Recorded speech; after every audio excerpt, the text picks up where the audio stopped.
ভালো, ভালো hospital, cancer hospital সব জায়গায় গেছে। তারা একই কথা বলছে যে ক্যান্সার হইছে। তো উনার বোন জামাই বলছে যে, "আপনি হোমিও ওষুধ খান, যে খাইলে ভালো হবে।" পরে ওইখান থেকে রিপোর্ট গুলা এখানে পাঠায় দেওয়া হয়েছিল। পরে এখানে আসার পরে উনি আগে উনার সমস্যা ছিল, উনি খাইতে পারত না, কিছুই খাইতে পারত না। সাগু জাল দিয়া খাইতো, মানে বমি করতে চাইতো, অস্থির হয়ে পইড়া থাকতো। আলহামদুলিল্লাহ এখন খাইতে পারে। মাছ, ভাত সবই খাইতে পারে। অস্থিরতা কমছে। আগে চিত হয়ে ঘুমাসতে পারত না। পেটে পানি আসছিল।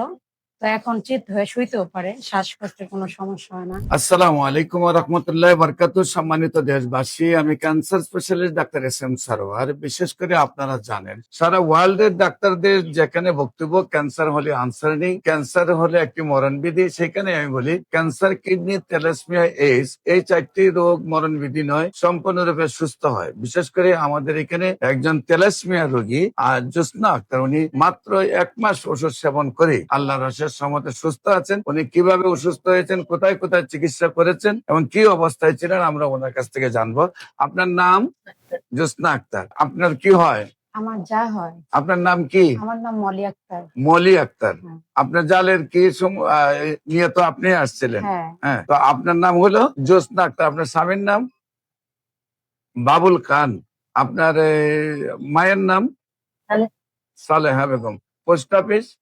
কুসুমহাটি, থানা দুহা, জেলা ঢাকা। আপনার কি প্রবলেম হয়েছিল, কিভাবে আপনি কোথায় চিকিৎসা করছেন আর কিভাবে সুস্থ হয়েছে? আচ্ছা, আমি বলি। আমার যার প্রথমে আর কি ব্লিডিং এর সমস্যা হয়েছিল। তারপর উনি আমাদের ওইখানে এক হসপিটালে এক ডাক্তার দেখাইছে, বলছে যে আপনার ওভারিতে সিস্ট হয়েছে, তো অপারেশন করা লাগবে। প্রথম তো আপনার ব্লিডিং হচ্ছে, হ্যাঁ, ব্লিডিং হয়েছে। তারপরে আপনার ডাক্তারের কাছে নিয়ে হ্যাঁ, গেছেন, হ্যাঁ। তারপরে দেখা গেছে যে ওভারে সিস্ট হয়েছে সিস্ট বলছে। হয়েছে। সেই ওভারে সিস্টের জন্য ওইখানে আর কোনো ডাক্তার দেখানো নেই, ডাইরেক্ট ঢাকা এসে পড়া হয়েছে। উত্তরা মানে বিভিন্ন ঢাকা শহরে মনে করেন ভালো, ভালো হসপিটাল, ক্যান্সার হসপিটাল সব জায়গায় গেছে। তারা একই কথা বলছে যে ক্যান্সার হয়েছে। আগে আমরা মানে উনারা কি যে মানে উনার ট্রিটমেন্ট দেবো, ওনার ডিসাইডই করতে পারতেছিলাম যে কি করবো। পরে বলছে যে উনাকে কেমোথেরাপি দেওয়ার পরে অপারেশন করব। তো ওনার বোন জামাই বলছে যে, "আপনি হোমিও ওষুধ খান, যে খাইলে ভালো হবে।" তো ওইখানে একজনের দেখাইছিল, তো ওইটা আমার পছন্দ হয় না। উনি কোনো ডিগ্রি নাই, ওনার কিছু নাই। পরে আমি ভাবিরে বললাম, "ভাবি, আপনি যদি হোমিওপ্যাথি ওষুধ খান, তাহলে এস.এম. স্যারের ওষুধ খান।" তো আমি আবার এই যে রবিন ভাইয়ার ফেসবুকে ভিডিও পাইছিলাম, ওইখানে দেখছি। পরে ওইখান থেকে রিপোর্ট গুলা এখানে পাঠায় দেওয়া হয়েছিল। পরে এখানে আসার পরে উনি আগে ওনার সমস্যা ছিল, উনি খাইতে পারতো না, কিছুই খাইতে পারতো না। সাগু জাল দিয়া খাইতো, মানে বমি করতে চাইতো, অস্থির হয়ে পইড়া থাকতো। আলহামদুলিল্লাহ এখন খাইতে পারে। মাছ, ভাত সবই খাইতে পারে। অস্থিরতা কমছে। আগে চিত হয়ে ঘুমাসতে পারতো না। পেটে পানি আসছিল।